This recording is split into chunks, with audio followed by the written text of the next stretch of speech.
This is an instant reaction to Kentucky's 85-84 victory over Oklahoma. I think it ended up 85-84. There was a bajillion point score the last minute of that game.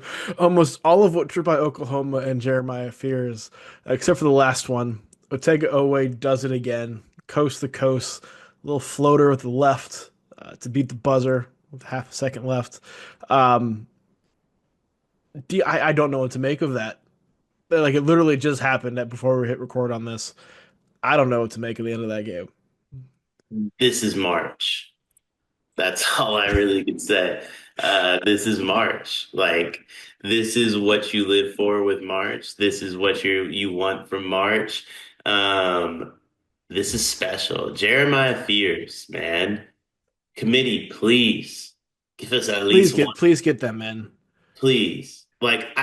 Get rid of one of the at-larges, or the auto bids. The Big You West don't winner. have to put up like if like Xavier gets in over Oklahoma, I don't want that. Give us like a UNC Oklahoma first four game in Dayton. Let's see Like Fears go up against RJ Davis and those guys. He's phenomenal, man.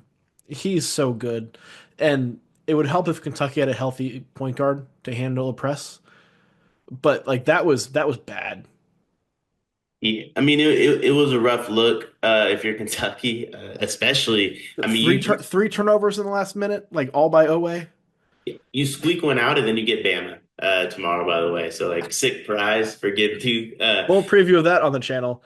full Check that preview of out. that channel. And I had some Jeremiah Fears comments in there, I believe.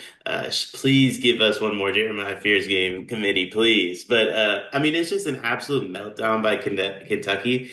I don't know how to describe it. I'm just gonna be honest. I turned the game off. I turned the game off. I texted Ralph. I said, "Oh my God." Turned the game back on. I texted Ralph, "Holy shit." It was absolutely absurd because you had the game was back and forth for the first 32 minutes. Mhm. And then Kentucky goes on that 11-0 run, and you're like, okay, there's some breathing room. Like Oklahoma's a little bit tired, ran out of gas. It happens. Jeremiah Fears carrying the load. No one else really stepping up. Just kind of happens, right? And then Kentucky starts going the foul line, making some free throws, missing some free throws, just kind of doing okay. And then Oklahoma hits the three, gets a bucket, puts the press on, and Oweh is like, "Here you go." And then they go and hit a three, and then they barely get the ball up the court on a couple of times, and then there was the score, turnover, timeout that led to Fears getting the bucket that put Oklahoma on top. That was breaking a press is a skill, and we talk about needing Lamont Butler healthy. The shoulder injury I didn't think would be a huge concern for Kentucky if he has to miss like the first round of the NCAA tournament.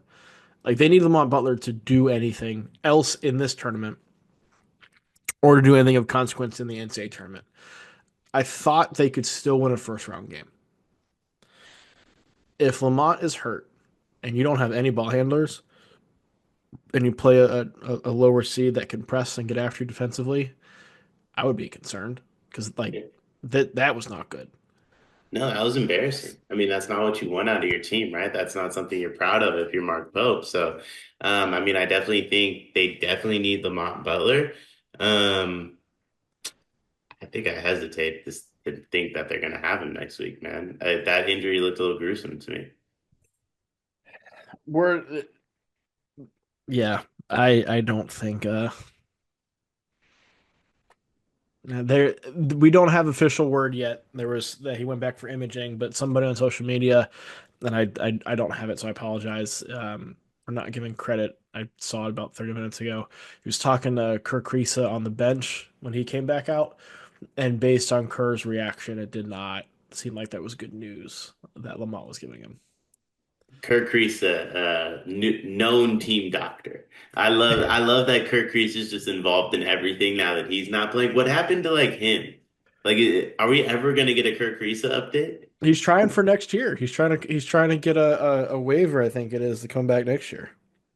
Unreal, unreal. I mean, I love Kirk Risa. He's electric, but I'm gonna be straight up honest. This team needs him a lot more than next year team is gonna need him. This team needs a ball handler, but you got the clutch guy. Take it away. I mean, twice against Oklahoma now. Former He team. hates that. Hates that. Hates, well, he gifted them three turnovers, but Still hates him. still hates them. Yeah, how do you let him get the baseline? It's How Oklahoma. do you let him get the sideline? How do you not turn him? It's Oklahoma. I'm sure, I'm sure you're scared of getting a block and send him to the foul line, and so you're trying not to do that. But that was as flimsy of defense, I think, as you could have in a situation like that. It was the only thing worse than Otega Oweh's turnovers was Oklahoma's defense. Yeah, Neither team, I feel like, um, neither team, I feel like, deserved to win this game. Kentucky did for about 38 minutes, yeah. and Oklahoma, I thought, deserved to win it for about 10 seconds.